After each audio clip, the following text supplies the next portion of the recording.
যুগের নতুন শেখেরা যারা বাংলাদেশের স্বাধীনতা, সার্বভৌমত্ব এবং মানচিত্রকে বিকিয়ে দিতে চায়, তাদের বিরুদ্ধে লড়াই হবে ইনশাআল্লাহ। আজ 23শে জুন ঐতিহাসিক দিন। এই 23শে জুনে পলাশীর প্রান্তরে মির্জাফরের দল নবাব সিরাজউদ্দৌলার সাথে বেইমানি করে বাংলার স্বাধীনতা এবং সার্বভৌমত্বকে ইংরেজদের হাতে বিকিয়ে দিয়েছিল।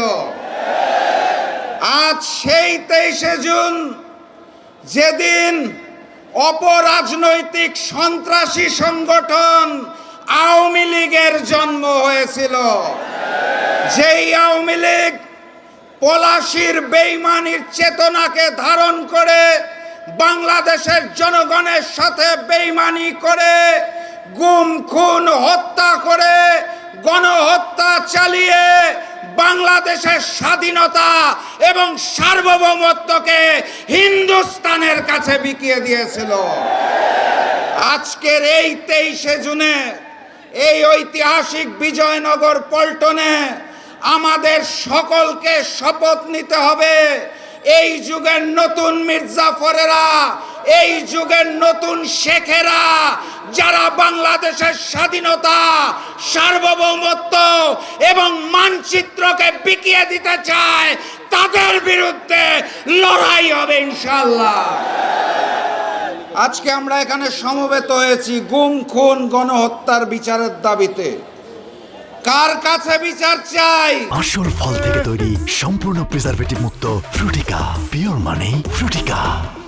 যারা মুখে বলে আওয়ামী লীগকে চায় না, আবার ওই মুখেই বলে পরিচয় বদলে আওয়ামী লীগের লোকেরা নাকি স্থানীয় সরকার নির্বাচনে অংশ নিতে পারবে।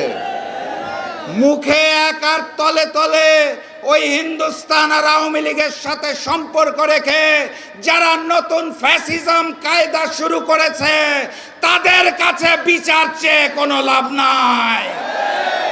ওসমান হাদির হত্যাকারীরা কোথায়? গণহত্যাকারী ফ্যাসিস্ট শেখ হাসিনা কোথায়? তাদের দেশে নিয়ে এসে ফাঁসির কাস্টে ঝুলানোর জন্য এই সরকারের পক্ষ থেকে কোনো পদক্ষেপ দেখা যাচ্ছে না।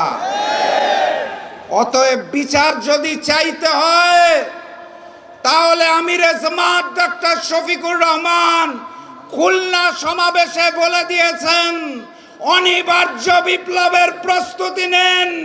নতুন বিপ্লবের মাধ্যমে 11 দল ক্ষমতায় আসবে, সকল হত্যার বিচার হবে ইনশাআল্লাহ।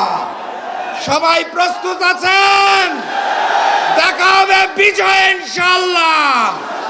বিজয়ের পথে যাত্রা শুরু, জীবন অথবা মৃত্যু। আসসালামু আলাইকুম।